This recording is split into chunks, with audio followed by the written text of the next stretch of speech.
Hello everyone. हमने last में अभी हमने पूरा एनसेट्स लगभग देख लिया था और अब हम पढ़ने जा रहे हैं गाउट के बाद का ये एक वीडियो बनेगी गाउट की पूरी। इसके अलावा कहीं कोई गाउट नहीं पढ़ना है और मैं कोशिश करूँगा कि गाउट में लगभग जितना हो सके मैक्सिमम मैं यहाँ समझा दूँ, ठीक है। और उसके बाद होगा तुम्हारा एक और वीडियो रूमेटॉइड अर्थराइटिस पे, ठीक है। तो गाउट जो है, गाउट को पहले हम कुछ पॉइंट्स में देखेंगे।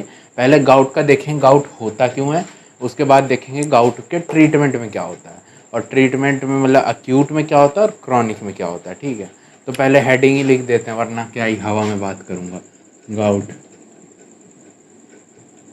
ठीक है। गाउट में क्या होता है, गाउट में होता है तुम्हारा पहले देखो इसमें कई सिम्टम्स पाए जाते हैं। जैसे पहला होता है कि तुम्हारा एलिवेशन हो सकता है ऑफ सीरम यूरिक एसिड। दूसरा हो सकता है तुम्हारा डिपोजिशन ऑफ यूरेट क्रिस्टल, मतलब यूरिक एसिड का कुछ क्रिस्टल है, urate crystal in the joints, जोड़ों में इस यूरेट क्रिस्टल का जमा होना है ना। ये दो चीज हो गई, एलिवेशन ऑफ यूरिक एसिड और deposition of urate crystal in the joint. अब ये कैसे क्या करा रहा है, ये क्या कराता है, ये कराता है इन्फ्लामेशन डिपोजिशन की वजह से। अब ये कैसे कराएगा उसको हम समझेंगे इसकी पैथोफिजियोलॉजी में, उसके बाद हम इसका ट्रीटमेंट देखेंगे। तो अभी हमें क्या देखना है, पैथोफिजियोलॉजी, ठीक है। अब मान लो ये एक तुम्हारी हड्डी है, ये एक हड्डी है, बीच में ये पूरा जॉइंट है, ठीक। अब इस जॉइंट के अंदर यहां पे तुम्हारा है यूरेट क्रिस्टल, ये दिख रहा होगा पर्पल कलर का, ये है यूरेट क्रिस्टल। मतलब ये यूरेट क्रिस्टल बाहर से अंदर आ गया, ये यूरेट क्रिस्टल है, ठीक ना। अब इस यूरेट क्रिस्टल पे क्या होगा कि हमारे सेल्स के अंदर कुछ, हमारे जो जॉइंट है उसके अंदर कुछ सेल्स होते हैं जिनका नाम होता है साइनोओवोसाइट्स, जैसे ये है, ठीक है, ठीक है। ये साइनोओवोसाइट, ठीक, क्या है ये, साइनोवियोसाइट, ठीक। ये साइनोवियोसाइट क्या करेगा, इस यूरेट क्रिस्टल को एनगल्फ कर लेगा। इसने इसको एनगल्फ कर लिया, ठीक है। यहाँ बना देते हैं, ठीक है। ये है साइनोवियोसाइट, खुश हो गया, ठीक है। खुश हो गया क्यों, क्योंकि इसने क्या कर लिया, यूरेट क्रिस्टल को एनगल्फ कर दिया, ठीक है। ये रहा यूरेट क्रिस्टल।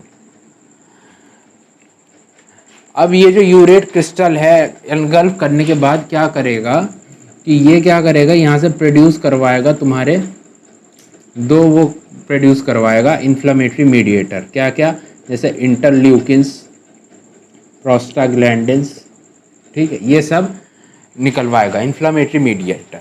ये इन्फ्लेमेटरी मीडिएटर क्या करेंगे, जो भी तुम्हारे आसपास की ब्लड वेसल है इसमें क्या दौड़ रहा है, इसमें दौड़ रहा है तुम्हारा WBCs, जैसे WBC क्या, जैसे न्यूट्रोफिल, ल्यूकोसाइट्स।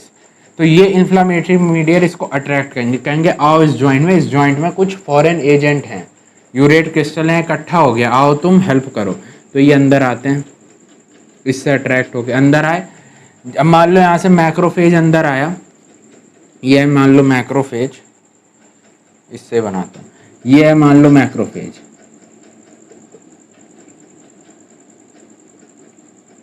ये मैक्रोफेज है, ये आया यहाँ से, इसने क्या किया, इसको एनगल्फ कर लिया।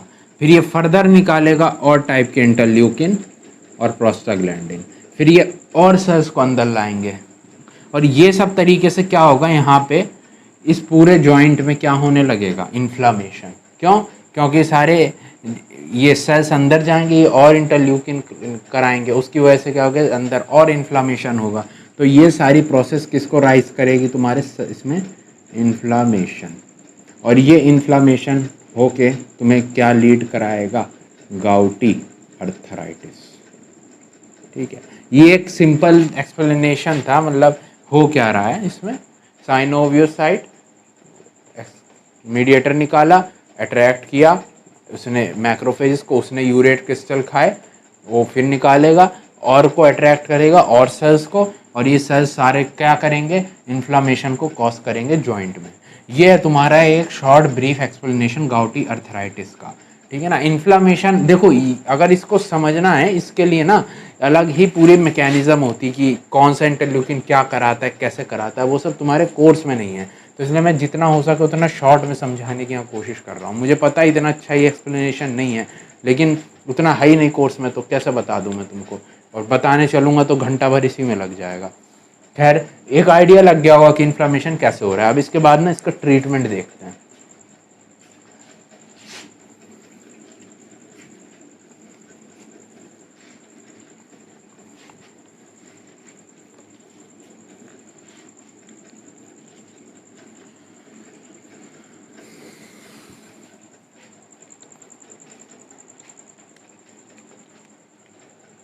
ट्रीटमेंट है ना, तो ट्रीटमेंट देखो, गाउट भी ना बेसिकली दो टाइप्स के होते हैं। ठीक है, एक होता है तुम्हारा अक्यूट गाउट,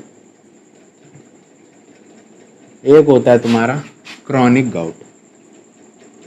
ठीक है, और उसी के बेसिस पे हम अलग अलग ट्रीटमेंट करते हैं। क्रॉनिक मतलब लॉन्ग टर्म है, कई सालों से है, और इवन ये जो है तुम्हारा एक्सरेज में विजिबल होता है। अगर ऐसे पेशेंट का तुम एक्सरे कराओगे जॉइंट्स का, तो उसमें तुम्हें ये अपीयर होगा। एक्यूट गाउट जो होता है रिसेंट जल्दी का होता है और ज़्यादा ये अपीयर नहीं होता एक्सरे में। और इसका पहले हम एक्यूट गाउट का ट्रीटमेंट समझेंगे। किसका? एक्यूट गाउट का। तो अक्यूट गाउट में क्या होगा, यहाँ पे लिख देते हैं अक्यूट गाउट ट्रीटमेंट। देखो, ट्रीटमेंट में सबसे पहले हम देते हैं एनसेड। एनसेड मैंने पढ़ा दिया क्या होता है। तो एनसेड में यहाँ पे जो ड्रग ऑफ चॉइस है क्या, हाँ, ड्रग ऑफ चॉइस जो है वो है तुम्हारा इंडोमेथासिन। क्या है? इंडोमेथासिन, ये है ड्रग ऑफ चॉइस। ठीक है, अब इसमें क्या है कि ये ड्रग देते हैं, ये ड्रग क्या करता है, इन्फ्लामेशन को कम करेगा। कैसे करेगा? मैकेनिज्म ऑफ एक्शन है कॉक्स 1 कॉक्स 2 इनिबिशन, पूरा उधर पड़ा है, वहां से देख सकते हो। और इन्फ्लामेशन को कम कर रहा है। अब यहाँ एक और बात थी, इससे मुझे याद आई कि यहाँ पे ना एस्पिरिन नहीं देते हैं कभी इसमें। एस्पिरिन यहाँ पे नहीं देते हैं।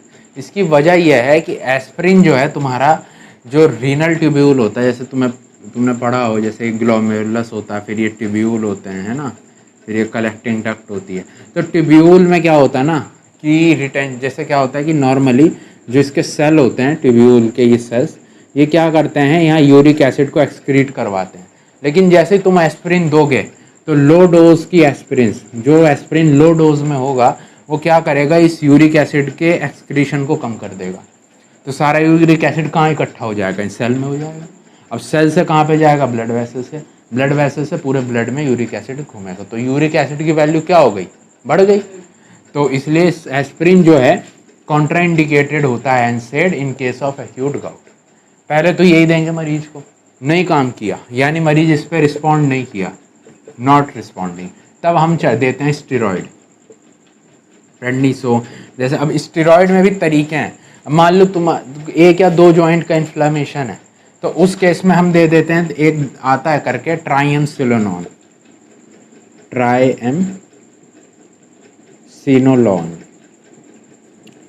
ये नाम का स्टेरॉइड, इसका इंजेक्शन देते हैं जॉइंट में। ठीक है, एक या दो जॉइंट इन्वॉल्व है, तो उससे ज़्यादा है, मतलब कई सारे जॉइंट्स में प्रॉब्लम है, तो उस केस में देते हैं तुम्हारा ओरल प्रेडनिसोलोन, ओरल प्रेडनिसोन। ठीक, तो ये स्टेरॉइड हो गया। अब ये हो गया, एक तो ये दे दिया हमने, एनसेड दे दिया, स्टेरॉइड दे दिया, और एक लास्ट ड्रग होता है तुम्हारा, वो है कोल्चिसिन। कोल्चिसिन देते हैं। ठीक है, अब कोल्चिसिन में क्या होता है ये समझो, colchicine one of the most potent most effective drug है तुम्हारा इसके ट्रीटमेंट में। किसके ट्रीटमेंट में? एक्यूट गाउट के। तो इसका क्या हो, पहले हम समझेंगे mechanism of action, mechanism of action के बाद इसके 2-4 साइड इफेक्ट देख लेंगे, कंप्लीट हो जाएगा। फिर उसके बाद क्रॉनिक पढ़ना है, क्रॉनिक है ना, तो ठीक।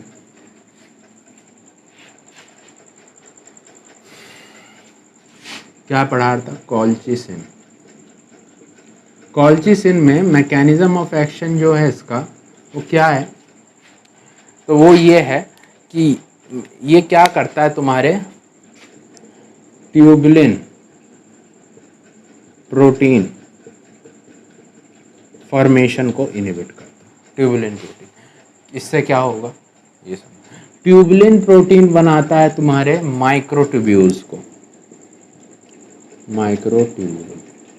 अब याद करो माइक्रोट्यूब्यूल कहाँ होते हैं? ये होते हैं तुम्हारे सेल के साइटोस्केलेटल स्ट्रक्चर में। कहाँ होते हैं? Cytoskeletal structure.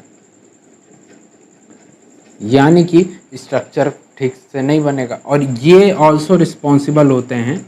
अब देखो, जो जिस साइटोस्केलेटल स्ट्रक्चर बना रही है वो चीज़ अगर आगे को बने तो मूवमेंट भी करा सकती है। जैसे एग्जांपल के तौर पर, जैसे ही तुम्हारा सेल है, ठीक है, इसमें ये मान लो इस तरह तुम्हारा साइटोस्केलेटल नेटवर्क है, ठीक है, इस तरह, ठीक। एक ये बहुत ही लेम एग्जांपल है, लेकिन इससे तुम्हें थोड़ा आइडिया लग सकता है। तो ये जैसे ना, ये मान लो ये तुम्हारा माइक्रोट्यूब्यूल्स है सारे, ठीक है, बीच में जो मैंने जाली जैसे स्ट्रक्चर बनाया है इसमें, ये तुम्हारा माइक्रोट्यूब्यूल है, ये पूरा, ये जितने भी जालीदार स्ट्रक्चर हैं। तो सेल क्या करेगा, यहाँ से तुम्हारा ये माइक्रोट्यूब्यूल हटाएगा और ये यहाँ पे जोड़ देगा, फिर यहाँ से हटाएगा, यहाँ पे जोड़ देगा, ठीक है, यहाँ से हटाएगा, यहाँ पे जोड़ देगा, ठीक है, और इसके आगे तो फिर सेल मेम्ब्रेन बनती रहेगी, और यहाँ जहाँ नहीं यहाँ से हट जाएगी। अब तुम देखो, यहाँ से सेल यहाँ आ गया, यानी सेल मूव कर गया आगे। इसी को क्या कहते हैं? कीमोटैक्सिस। कीमोटैक्सिस। तो ये काम कौन करवा रहा था? ये फिलामेंट्स, माइक्रोट्यूब्यूल्स और माइक्रोफिलामेंट, और ये किसके बने होते हैं? Tubulin protein. अब जैसे ही मैं ट्यूबुलिन प्रोटीन को इनहिबिट कर दूंगा तो माइक्रोट्यूब्यूल कम बनेंगे। माइक्रोट्यूब्यूल कम बनेंगे तो क्या लोकोमोशन हो पाएगी? नहीं हो पाएगी। यानी इसने क्या किया? इनहिबिट किया कीमोटैक्सिस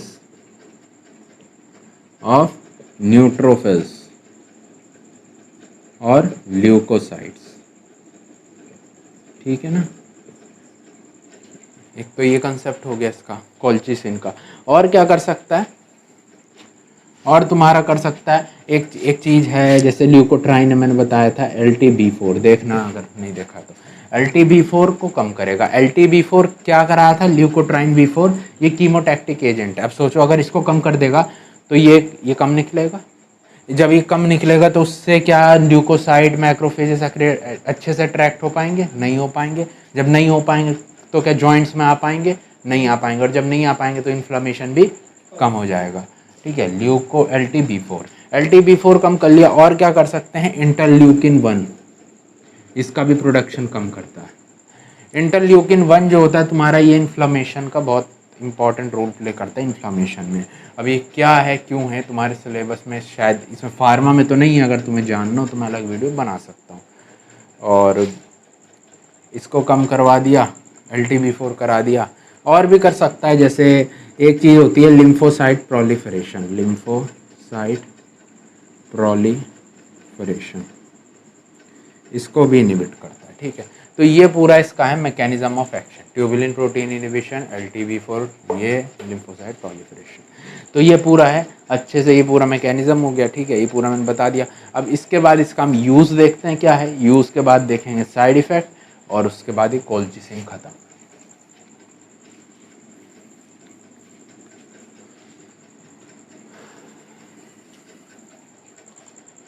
अच्छा, अब इसका यूज़ कहाँ कहाँ हो सकता है वो समझो, और साइड इफ़ेक्ट समझो इसका क्या क्या हो सकता है। तो इसमें क्या है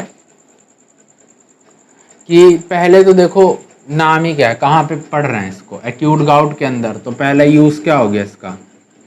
एक्यूट गाउट में यूज़ कर लेंगे, और कहाँ कर लेंगे यूज़, एक कंडीशन होती है एमाइलॉइडोसिस की, इसमें कर सकता। अभी ये क्या होती है मत जानो, लेकिन हाँ समझ लो एक कंडीशन होती है एमाइलॉइडोसिस यूज़ करते हैं। मेन क्या याद रखोगे, एक्यूट गाउट। इवन ये कहते हैं कि अगर कोल्चिसिन तुम दे रहे हो, उसके बाद ये गाउट की दिक्कत सही नहीं हो रही है, तो तुम 100% लिख के दे सकते हो कि गाउट की प्रॉब्लम है ही नहीं, वो कुछ और है। ये इतना इफेक्टिव ड्रग है ये, ठीक है ना। तो एक्यूट गाउट में सबसे लास्ट और बहुत वो है, लेकिन क्लिनिकल प्रैक्टिस में कभी भी ये यूज़ कम ही मिलता है देखने को। मेन जो हम लोग यूज़ करते हैं वो इंडोमेथासिन और तुम्हारा वही करते हैं, इंडोमेथासिन स्टेरॉइड्स, एनसेड और स्टेरॉइड ज़्यादातर यूज़ करते हैं। ये वाला बहुत कम देखने को मिलता है, लेकिन हाँ बहुत इफेक्टिव ड्रग है ये, पक्का है। और देख लो इसका साइड इफ़ेक्ट्स, देख लो क्या क्या होगा। सबसे कॉमन है GIT, पेट की दिक्कतें। अब पेट में क्या क्या होगा, नौसिया हो सकता है, उल्टी से पहले जो लगता है। अब उल्टी से पहले जो उबकाई आती है, अगर उबकाई आएगी तो उल्टी भी आएगी, तो वॉमिटिंग वॉमिटिंग वॉमिटिंग आएगी, खिंचाव पड़ेगा, पेट दर्द भी होगा, तो एब्डोमिनल पेन, एब्डोमिनल पेन ये हो गया। और क्या करा सकता है, और तुम्हारा हाइपर सेंसिटिविटी रिएक्शंस करवा सकता है। अब ये क्या होता है, ये बहुत बड़ी चीज़ है, मतलब काफ़ी वाइड चीज़ है, लेकिन हाँ आसान भाषा में समझो तो रैशेस करवा सकता है स्किन पे, और प्रूराइटिक पानी वाले जो रैशेस वो होते हैं, छाले पड़ जाते हैं, उस टाइप के कुछ रैशेस करवा सकता है। और कभी कभी हाँ एलोपेशिया करवा सकता है। एलोपेशिया क्या होता है, जो बाल झड़ते हैं, तो जब बाल झड़ने शुरू होते हैं, तुमने देखा होगा खासकर आदमियों में, तो उसी को चीज़ को कहते हैं एलोपेशिया। तो ये क्या है, ये वाला ड्रग रियली कभी कभी एलोपेशिया या फिर एक और प्रॉब्लम होती है एप्लास्टिक अनीमिया, एप्लास्टिक अनीमिया ये भी करवा सकता है। एप्लास्टिक अनीमिया क्या होता है ये समझ लो। एप्लास्टिक अनीमिया इसका दूसरा नाम होता है, बस ऐसे ही बता दे रहा हूँ, पैनसाइटोपीनिया। मतलब इसके अंदर जो है तुम्हारा WBC, RBC और प्लेटलेट सब कुछ घट जाता है, ठीक है, एप्लास्टिक अनीमिया। तो ये भी बहुत रेयर है, लेकिन हाँ ये कॉमन है पहला वाला, GIT अपसेट्स, ठीक है। तो इतना हो गया तुम्हारा ये साइड इफेक्ट, यूज़ बता दिया, साइड इफेक्ट बता दिया, मैकेनिज्म ऑफ एक्शन बता दिया, ठीक है, और कहाँ यूज़ कर रहे थे, एक्यूट गाउट में, ठीक। इतना हो गया तुम्हारा इसमें एक्यूट गाउट में। अब करते हैं क्रॉनिक गाउट में।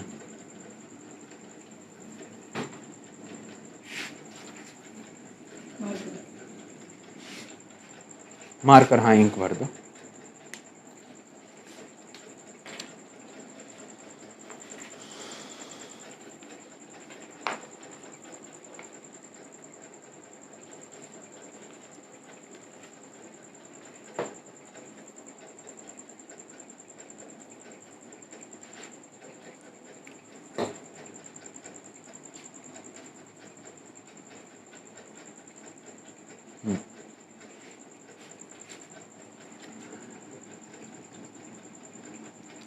तो गाउट में अभी देखा था हमने अक्यूट, है ना। तो अब देख लेते हैं क्रॉनिक गाउट। क्रॉनिक गाउट का ट्रीटमेंट कैसे करते हैं।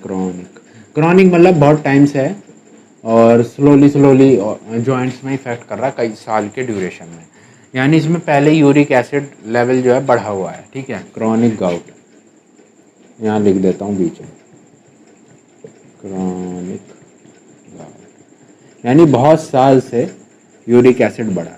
अब इसको ट्रीट कैसे करना है। यूरिक एसिड बढ़ा हुआ है, पहला तरीका यूरिक एसिड जो बन रहा है ब्लड में, उसको जल्दी से निकाल लो। पहला क्या, इंक्रीज कराना excretion of uric acid, uric acid. दूसरा तरीका है यूरिक एसिड को बनने ही मत दो, यानी inhibit the formation of uric acid. और तीसरा क्या है कि जो यूरिक एसिड है उसको किसी इजीली एक्सक्रीटेबल सब्सटेंस, मतलब ऐसे सब्सटेंस में कन्वर्ट कर दो जो आसानी से निकल जाए। तो कन्वर्ट इट इनटू मेटाबोलाइट, ठीक है। तो ये तीन तरीके हैं तुम्हारे, ठीक है, ये तीन तरीके हैं तुम्हारे क्रॉनिक गाउट को ट्रीट करने के, ठीक। सबसे पहले इसको समझते हैं इनहिबिशन। इनहिबिशन करने के लिए हम देते हैं तुम्हें सबसे पहला xanthine oxidase inhibitor, xanthine oxidase inhibitor, ये क्या होता है इसको अभी बताएंगे, ठीक है, जब इन थोड़ा थोड़ा सबके बारे में बताएंगे। ज़ैंथिन ऑक्सीडेज इनहिबिटर दे दिया, फिर इसमें एक्सक्रीशन के लिए देते हैं तुम्हारा यूरिकोसूरिक ड्रग, यूरिकोसूरिक ड्रग, और इस केस में देते हैं तुम्हारा दो हैं ड्रग वैसे, एक है रासबेरिकेस। अब ये यहाँ रटना मत, तुम्हें समझना ये है, ये 3 पॉइंट जो मैंने बताए हैं ये अभी मैं अलग से बताऊंगा तो ये समझ में आ जाएगा। पेग्लोटिकेस, ठीक है, ये 2 ड्रग हैं जो ये मेटाबोलाइट कन्वर्जन में होता है। तो अब मैं शुरू करूंगा इससे, ज़ैंथिन ऑक्सीडेज इनहिबिटर, फिर ये 3 चीज़ पढ़ानी मुझे, और इसके बाद फिर गाउट पूरा ख़त्म हो जाएगा। और इसमें कोशिश रहेगी कि जितना है गाउट लगभग पूरा तुम्हें एक पिक्चर मिल जाए कि गाउट में होता क्या है और क्या क्या ड्रग्स दिए जाते हैं। तो पहला क्या पढ़ाना है मुझे, पहला पढ़ाना है xanthine oxidase inhibitor, that is allo, हाँ पहले लिख लेता हूँ, ज़ैंथिन ऑक्सीडेज इनहिबिटर। देखो, एक ज़ैंथिन ऑक्सीडेज मतलब एक एंजाइम है जो कभी तुमने पढ़ा हो प्यूरिन पिरामिडीन सिंथेसिस, पहले बायोकेमिस्ट्री में आता है। अगर तुमने पढ़ा हो तो उसमें तुम ये देखोगे कि जो ज़ैंथिन ऑक्सीडेज है वो इस प्यूरिन पिरामिडीन के फॉर्मेशन में रिस्पॉन्सिबल है, और उसी का, और ये प्यूरिन पिरामिडीन का मेटाबोलाइट होता है तुम्हारा क्या, यूरिक एसिड। तो अब सोचो अगर मैं इस एंजाइम को इनहिबिट कर दूं तो प्यूरिन पिरामिडीन बनेगा नहीं, जब वो बनेगा नहीं तो उसकी वजह से क्या, यूरिक एसिड और कमी हो जाएगा, क्योंकि वो भी नहीं, क्योंकि जो प्यूरिन पिरामिडीन है वो क्या करेंगे, टूट के मेटाबोलाइट बनाते हैं, तो बना जब होंगे नहीं तो बनाएंगे कहाँ से, तो यूरिक एसिड भी घट जाएगा। तो अब इसमें जो ड्रग देते हैं सबसे पहला वो है तुम्हारा एलोप्यूरिनॉल, एलोप्यूरिनॉल, ठीक। अब एलोप्यूरिनॉल क्या है, ये इसको समझते हैं। ये होता है तुम्हारा, पहले तो यही है कि कहाँ दे रहे हैं, क्रॉनिक गाउट में, तो कहाँ यूज़ करेंगे इसको, मैकेनिज्म आसान है, मैकेनिज्म यही है, ठीक है ना, ज़ैंथिन ऑक्सीडेज इनहिबिशन, तो ये तो लिख देना। फिर इसके बाद यूज़ में पहला हो गया तुम्हारा ड्रग ऑफ चॉइस, कहाँ है, क्रॉनिक गाउट, ठीक। और भी जगह दे सकते हैं, जहाँ जहाँ यूरिक एसिड बढ़ रहा है वहाँ सब जगह तुम दे सकते हो, ठीक। अच्छा, जैसे और क्या यार, हाँ एक और चीज़, जैसे ट्यूमर लाइसिस सिंड्रोम, इसमें भी मतलब ट्यूमर का ना ब्रेक होने की वजह से ना ब्लड में वो ट्यूमर क्या है, यूरिक एसिड रिलीज़ करता है, तो अब यूरिक एसिड जो उसको अगर कम करना है तो ये दवा दे देंगे तो कम हो जाएगा अपने आप। तो एक ये तरीका और इसमें हो गया। अच्छा, और साइड इफ़ेक्ट देख लो, साइड इफ़ेक्ट में क्या क्या हो सकता है इससे, वो हमको समझना है। पहली चीज़ है, एक इसमें बड़ी इंटरेस्टिंग चीज़ है, वो अभी बताता हूँ। सबसे पहले नॉर्मल देख लो क्या होता है। देखो, ज़ैंथिन ऑक्सीडेज इनहिबिटर, ठीक है, ज़ैंथिन ऑक्सीडेज को इनहिबिट कर रहा है, यानी ज़ैंथिन इकट्ठा होगा, क्योंकि ज़ैंथिन कहीं कन्वर्ट नहीं हो पाएगा, यानी इंक्रीज ज़ैंथिन। अब ये ज़ैंथिन इंक्रीज हुआ, ये कहाँ जाएगा, ये जाएगा तुम्हारे किडनी में, ठीक, किडनी में जाएगा, और किडनी से फिर यूरिन में आएगा। तो अब इतना सारा ज़ैंथिन जब यहाँ आएगा तो यहाँ पे इकट्ठा भी होगा, इकट्ठा होगा तो क्या बनाएगा किडनी में, स्टोन्स बनाएगा। कौन से स्टोन, ज़ैंथिन स्टोन, ठीक। पहले ये हो गया साइड इफ़ेक्ट। दूसरा साइड इफ़ेक्ट हो सकता है तुम्हारा, रैशेस करा सकता है, रैशेस, एलर्जी हो जाए, क्योंकि ड्रग्स ऐसे हैं एलर्जी हो सकती है, तो उस एलर्जी की वजह से रैशेस हो सकते हैं।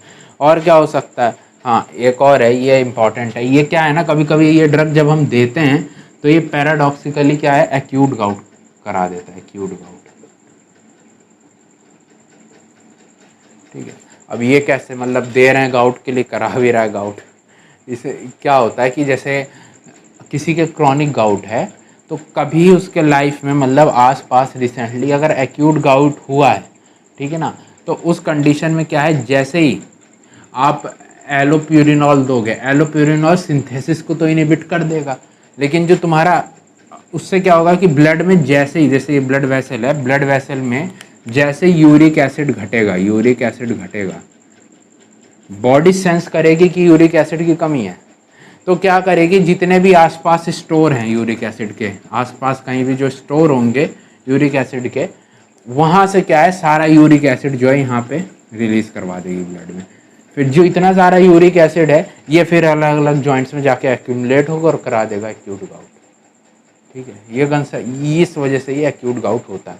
अब इसका इलाज क्या है कि जब तुम ज़ैंथिन ऑक्सीडेज इनहिबिटर दे रहे हो एलोप्यूरिनॉल, उसके साथ साथ क्या दे दो, एक्यूट गाउट की दवा दे दो। क्या है, एनसेड है, इंडोमेथासिन, और क्या दे सकते साथ में, कोल्चिसिन दे दो, दो हफ्ते के लिए लगभग,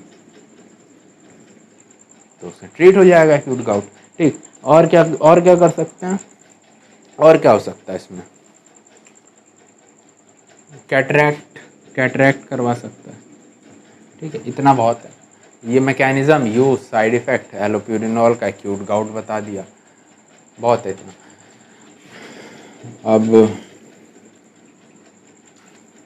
अब मान लो किसी के वो रैशेस में बता रहा था ना इसका साइड इफेक्ट, किसी के रैशेस होने लगे। अब ऐसा तो है नहीं बंद कर देंगे, ऐसे ही छोड़ देंगे उसको कि जा भाई तेरे घुटने तेरे भरोसे, ऐसा थोड़ा करेंगे। तो दूसरा क्या दवा देंगे, इसकी जगह एक बनाई गई है दवा, दो दवाएं वैसे, एक है ऑक्सीप्यूरिनॉल, ठीक है ना। तो ऑक्सीप्यूरिनॉल क्या है, ये देते हैं इन केस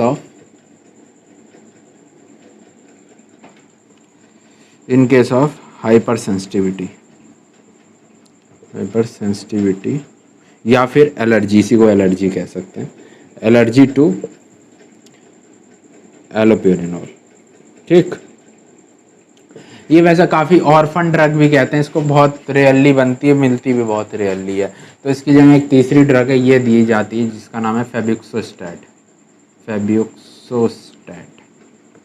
ठीक है, ये दी जाती है, सेम ड्रग है। क्या करेगी, ज़ैंथिन ऑक्सीडेज का इनहिबिशन करेगी। क्या करते हैं, क्या है वो देख लेते हैं। फेब्यूक्सोस्टैट जो है ये लगभग तुम्हें जब डोजिंग करते हैं ना, तो डोजिंग में लगभग वही 40 mg के हिसाब से देते हैं, 40 देते हैं, कभी कभी 80 तक भी ले जाते हैं। इसी के आसपास डोजिंग करते हैं इसके पर डे के हिसाब से, 40 से 80 mg के करीब। ठीक है, और मैकेनिज़्म तो पता ही है, सेम मैकेनिज़्म है। और इसमें क्या है, साइड इफ़ेक्ट देख लो, साइड इफ़ेक्ट लगभग वही होंगे। ज़ैंथिन बढ़ जाएगा, किडनी में जाएगा, यूरिन में जाएगा, इकट्ठा होगा, क्या कराएगा किडनी में, स्टोन। कौन सा स्टोन, जो ज़ैंथिन स्टोन, जो एलोप्यूरिनॉल में बताया था ना, लगभग वही साइड इफ़ेक्ट ना, ज़ैंथिन स्टोन हो गया। ठीक है, और क्या करा सकता है, और तुम्हारा GIT प्रॉब्लम सबसे कॉमन, क्या नौसिया, उपकाई आना, उससे क्या आएगी, उल्टी, वॉमिटिंग, उससे क्या होगा, एब्डोमिनल क्रैम्प्स। ठीक, ये हो गया, ये साइड इफ़ेक्ट्स हो गए कुछ। और डायरिया भी हो सकता है, कभी कभी डायरिया हो जाता है। ठीक, अच्छा, तो ये 3 टाइप के तुम्हारे मैंने वो बताए ड्रग, कौन से, जो तुम्हारे इनहिबिट करें किसको, ज़ैंथिन ऑक्सीडेज को। ठीक है, और बस इसके बाद अब नेक्स्ट ड्रग पढ़ते हैं जो कि तुम्हारी यूरिकोसूरिक ड्रग। ठीक, और कुछ मैं देख लूँ कुछ बचा तो नहीं है। ठीक,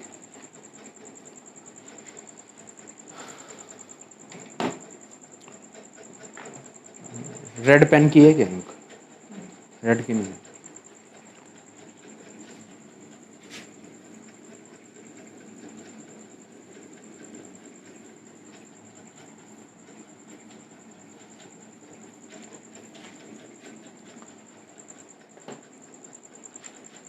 अगला है तुम्हारा यूरिक एसिड को एक्सक्रीट करवा देना, एक्सक्रीट, जो इसको ज़्यादा एक्सक्रीट करवा दें, इनका नाम होता है यूरिकोसूरिक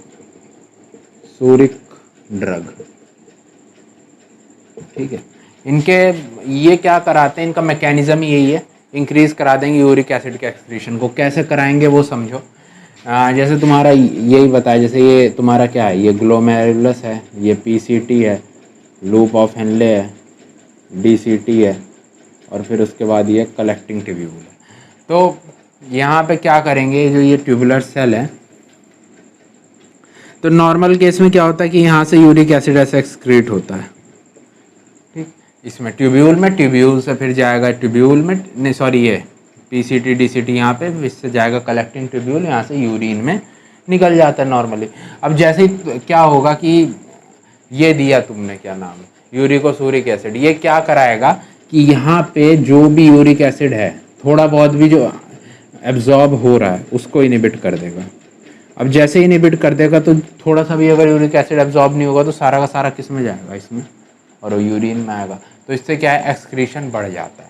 ठीक, अब इसमें एक बात है कि जब ये, तो इसमें क्या है ना कि इससे कोई टॉक्सिसिटी ना हो, इसलिए हमें क्या है, यूरिन का डोज यूरिन का वॉल्यूम बढ़ाना होता है, इंक्रीज वॉल्यूम ऑफ यूरिन।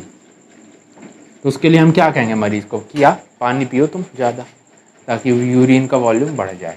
ठीक है, तो पहला मैकेनिज्म यही हो गया, क्या, increase excretion of uric acid into urine. अब इसमें ड्रग्स देख लो, ड्रग्स कौन कौन से होते हैं ना। ड्रग्स होते हैं तुम्हारे, जैसे एक है प्रोबेनेसिड, सल्फापाइराजोन, लेंसिन्यूरैड,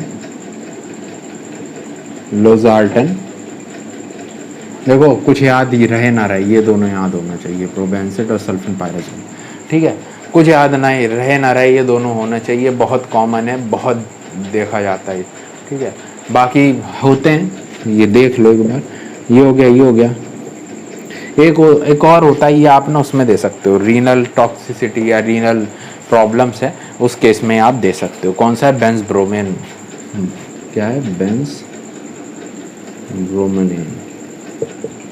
ठीक है, ये दे सकते हैं। ठीक, और बेंजब्रोमेरिन हो गया, लोजार्टन हो गया, लेंसिन्यूरैड है, प्रोबेनेसिड है, सल्फापाइराजोन है। ये सब ड्रग क्या कराते हैं, यूरिकोसूरिक एसिड ड्रग्स हैं। अब इसका एडवर्स इफेक्ट देख लो, एडवर्स इफेक्ट।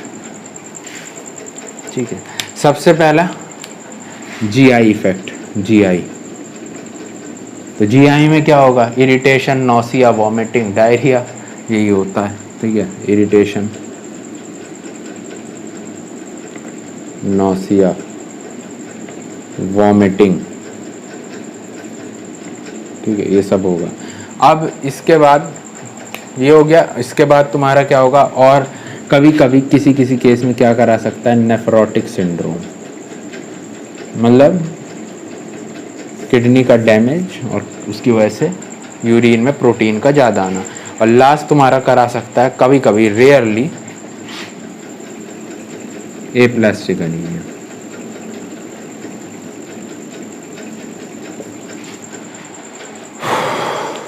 ठीक, तो ये होगा तुम्हारे यूरिकोसूरिक एसिड। और लास्ट बचा मेटाबोलाइट्स, मेटाबोलाइट वाला, वो थोड़ा सा बता देता हूँ।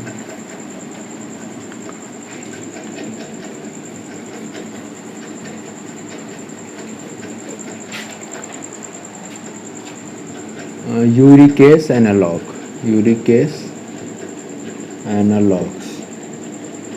इसमें क्या होता है, जो तुम्हारा यूरिक एसिड है, वो यूरिक एसिड को हम देखो क्या होता है ना, जो वो होती है, चिड़ियाएँ होती हैं, पक्षी होते हैं, उसमें एक एंजाइम होता है जिसको कहते हैं यूरिकेस। वो यूरिकेस क्या करेगा, इस यूरिक एसिड को एलेंटोइन में कन्वर्ट कर देता है, एलेंटोइन। और ये एलेंटोइन फिर आसानी से ये एक्सक्रीट हो जाता है यूरिन में। साइंटिस्ट ने दिमाग लगाया, इसी से बना ली 2 दवा। यही काम ही है उनका। इससे क्या बनाया उन्होंने, एक बनाया रेस्बेरी केस, फिर एक और बनाया पेग्लोटिकेस। ठीक है, ये यूज देखो, जैसे खासकर ये पेग्लोटिकेस है, ये हम यूज करते हैं किस कंडीशन में, इन रेजिस्टेंट क्रॉनिक गाउट। ठीक, तो ये रेजिस्टेंट क्रॉनिक गाउट में हम क्या यूज कर रहे हैं, पेग्लोटिकेस। ठीक है, अच्छा, तो अब ये जो है खुद सोचो, ये एक फॉरेन एजेंट है। ठीक है ना, यूरिकेस अपने बॉडी में नेचुरली तो होता नहीं है, फॉरेन एजेंट है। तो फॉरेन एजेंट है तो ये क्या करेगा, किसी किसी में क्या डिफेक्ट, इम्यून रिस्पॉन्स शो कर देता है ना। कैसे हमारी बॉडी बाहर की चीज़ों के लिए इम्यून रिस्पॉन्स शो करती है ना, जैसे कोई वायरस आ जाए, बैक्टीरिया आ जाए, तो बॉडी क्या करती है, उसके खिलाफ इम्यून रिस्पॉन्स शो करती है। तो इसके खिलाफ भी क्या शो करेगी, इम्यून रेस्पॉन्स, ठीक है। Hyper sensitivity reaction, hyper sensitivity reaction, immune response show कर देगी। और क्या कर सकती है, इसके साथ साथ तुम्हारा अगर किसी के G6PD डेफिशिएंसी है, उसमें क्या करेगी, हीमोलिसिस करवा सकती है। कैसे, वो समझ लो। देखो G6PD जो होता है ना तुम्हारा, G6PD ग्लूकोज 6 फॉस्फेट डिहाइड्रोजिनेस, ये तुम्हारे ग्लूटाथियोन और इन सब के फॉर्मेशन में रिस्पॉन्सिबल होता है, ठीक है। ये जैसे तुम्हारा आरबीसी है, इसके अंदर होता है एक G6PD। ये तुम्हारे बहुत सारे जो एंटीऑक्सीडेंट रिएक्शंस प्रॉपर्टी है आरबीसी की, उसके लिए रिस्पॉन्सिबल होता है। अब ये है ही नहीं। अब उस केस में क्या है, पेग्लोटिकेस क्या कराता है, अंदर H2O2 का प्रोडक्शन बढ़ा देता है, पर हाइड्रोजन पेरोक्साइड। ये क्या होता है, ये डैमेज करते हैं सेल को। ये पढ़ा होगा तुमने, ऑक्सीजन फ्री रेडिकल अगर कभी पढ़ा है तो उसमें तुम्हें पता होगा कि H2O2 डैमेज करते हैं। तो ये क्या करेंगे इस आरबीसी को, अब यहाँ पे G6PD है ही नहीं पहले से, H2O2 बढ़ गया, सोने सुहागा, अब ये क्या करेगा, पूरे आरबीसी को डैमेज करेगा। और आरबीसी एक बार डैमेज हो गया तो आरबीसी क्या हो जाएगा, आरबीसी का रप्चर हो जाएगा। इसीलिए इसी को क्या कहते हैं, आरबीसी डेफिशिएंसी हीमोलिसिस, ठीक। ये इसका साइड इफेक्ट है। क्यों है, क्योंकि H2O2 का प्रोडक्शन बढ़ गया है। क्यों बढ़ा रहा है, पेग्लोटिकेस बढ़ा रहा है, ठीक।